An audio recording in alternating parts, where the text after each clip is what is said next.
Hello, everyone. Welcome to Wealthy Life, a channel for your personal growth, awakening, and financial wisdom. Why do we sabotage our own happiness? Why do we crave validation from people we don't even like? Why do we chase success only to feel empty at the top? Why are we scared of being alone, yet terrified of true intimacy? These aren't just psychological riddles. They're clues to 5 uncomfortable but powerful truths about human nature. Today, we're peeling back the mask to reveal what most people spend their whole lives avoiding.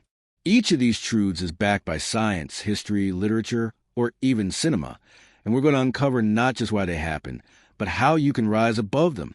Stick around till the end, because the 5th one, it's the one we all try to deny, but it controls everything. Truth 1, we care more about being liked than being ourselves. Why it happens? From an evolutionary standpoint, fitting in meant survival. Our ancestors who were accepted by the tribe had food, protection, and a chance to pass on their genes. That wiring didn't vanish. Today, we still chase approval, from likes on social media to dressing a certain way or avoiding unpopular opinions. When you mold yourself to fit others' expectations, you lose a piece of who you are. And ironically, the more you try to be liked, the more inauthentic and ultimately forgettable you become. In Steve Jobs' early days at Apple, he was seen as abrasive, obsessed, and even unlikable. But he didn't water himself down, and that obsession with vision, not popularity, led to products that changed the world. Here is a solution. Ask yourself daily, am I doing this because I believe in it, or because I want someone's approval? You'll find that saying no more often frees you to say yes to what matters. Truth 2, we're addicted to comparison. Why it happens? The mind craves reference points. Without comparison, we have no idea if we're doing well. But thanks to social media and global connectivity, we're now comparing ourselves not to our neighbors, but to the top 1% of every category.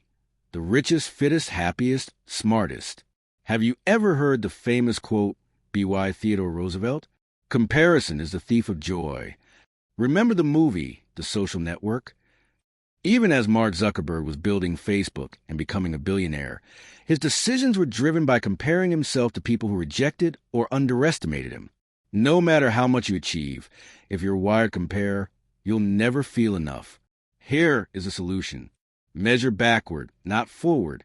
Compare yourself to who you were 1 year ago, not who someone else is today. Limit your input. Curate your feeds or take breaks. Your mental diet matters more than your physical one. Truth 3, we want change but resist discomfort. Why it happens? Your brain is hardwired to conserve energy and avoid pain. So, even when you say you want change, whether it's breaking a habit, starting a business, or leaving a toxic relationship, your biology fights back. Let me share you a short story. There's a parable of a dog lying on a nail. A man walks by and sees the dog whimpering. He asks the owner why the dog doesn't just move. The owner replies, because it doesn't hurt enough yet. Most people will stay in jobs they hate, relationships that drain them, or habits that destroy them, simply because it's familiar. Discomfort is not a sign of failure. It's a sign that you're growing. Here is some practical fix. Try to commit to micro discomfort daily. Take a cold showers. Try waking up earlier.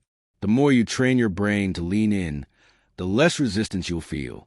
Truth 4, we all wear masks, even to ourselves. Why it happens? Your ego's job is to protect your identity, even if that identity is built on lies. We all create stories to justify our actions. I'm not procrastinating. I work better under pressure. I'm not jealous. I just care about fairness. I'm not scared. I'm just being realistic. What this means: we lie to ourselves to avoid shame, pain, or the discomfort of change. And the longer we wear the mask, the harder it is to remember what our real face looks like. In Oscar Wilde's picture of Dorian Gray, the protagonist remains physically young and flawless, while a hidden portrait absorbs all his sins and corruption. The more he hides from the truth, the uglier the portrait and his soul become. What's that portrait today? It's your mental health, your relationships, your self-worth. So how to break free? Practice radical honesty. Journal your thoughts without filter. Ask trusted people for real feedback, even when it stings. Meditate. Sit with your real emotions. Masks can't survive stillness. Truth number 5. We fear death, so we waste time. Why it happens? On a deep level, we know our time is limited. But because we fear death, we distract ourselves from it by binging, scrolling, arguing, numbing. Ironically, in avoiding death, we also avoid truly living. In the movie Fight Club, Tyler Durden says, "It's only after we've lost everything that we're free to do anything." The idea is, facing death or meaninglessness can actually liberate us from fear. Even Steve Jobs once said, "Remembering that you're going to die is the best way I know to avoid the trap of thinking you have something to lose." But here's the trap. We waste hours, days, years, putting off what matters. Not because we don't care, but because facing the finality of life is terrifying. How to flip it? Use the memento mori technique. Keep a reminder of your mortality, whether to quote, a symbol, or even a countdown.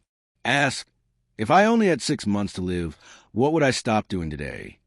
Schedule time for things that matter before you have time for things that don't. Here's the kicker.